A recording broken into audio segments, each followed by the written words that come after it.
طبعا احنا شفنا شكل العمارة كده وانبهرنا. تعالوا بقى مع بعض كده ندخل شقة من العمارة الجميلة دي. زي ما انتوا شايفين كده المنظر. طبعا عشان ما نظلمهمش يا جماعة، اكيد دي يعني حالة فردية.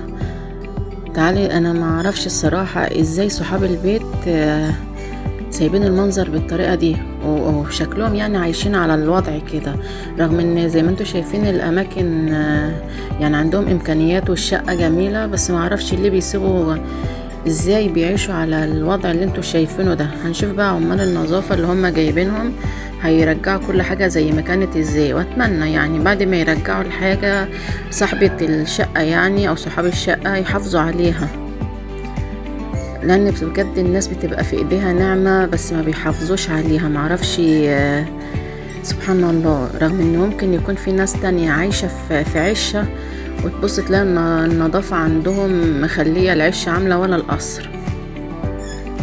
صراحة ان عمال النظافة او الشباب اللي معانا هيرجعوا كل حاجة زي ما كانت. زي ما انتوا شايفين كده الوضع، هي صحاب الشقة سايبينها ايه بايظة من كل حاجة. يعني انا هتفاجئ دلوقتي معاكم ان المنظر في كل حاجة لا يطاق، يعني كل حاجة ما فيش اي حاجة نظيفة.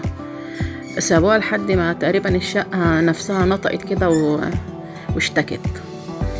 هم هنا مش هيقصروا، هيرجعوا كل حاجة زي الاول.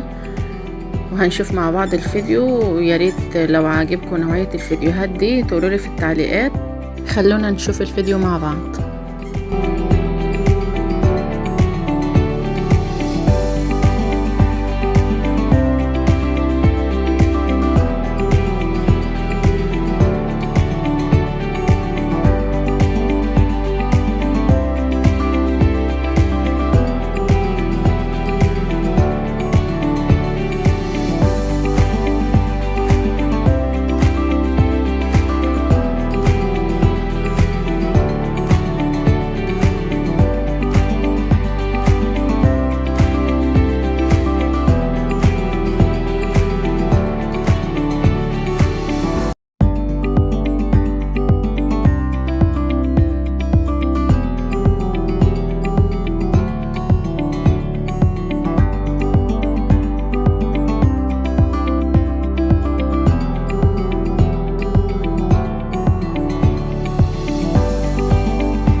هنا هيورينا قبل وبعد، الفرق طبعا واضح.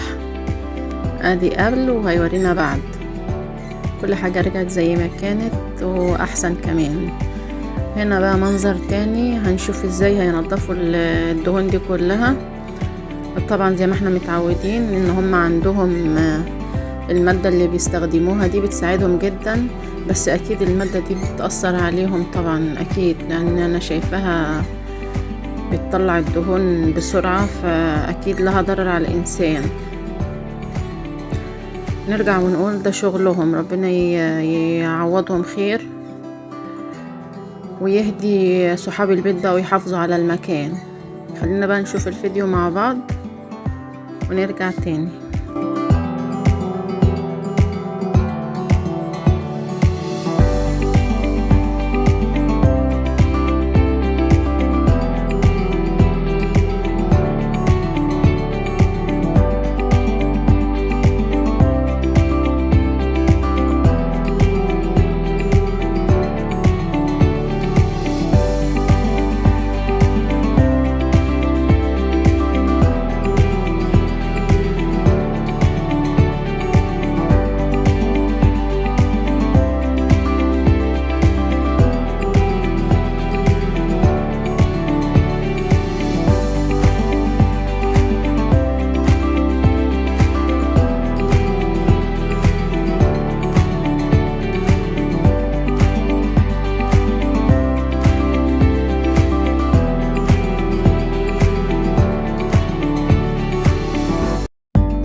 هنا الشباب كانوا رايحين لمكان تاني.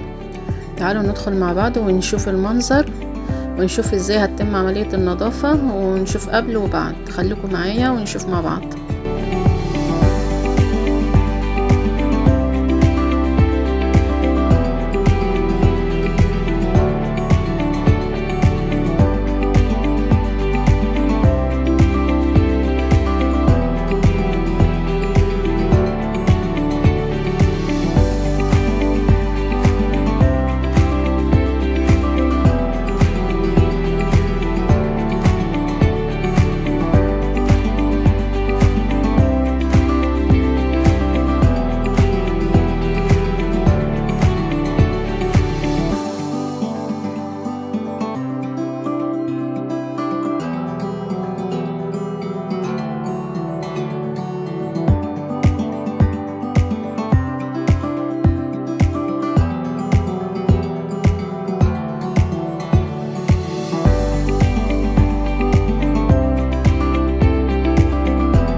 زي ما انتوا شايفين كده كل حاجة رجعت زي ما كانت، والشباب ما قصروش بصراحة، يستاهلوا لايك مني انا شخصيا.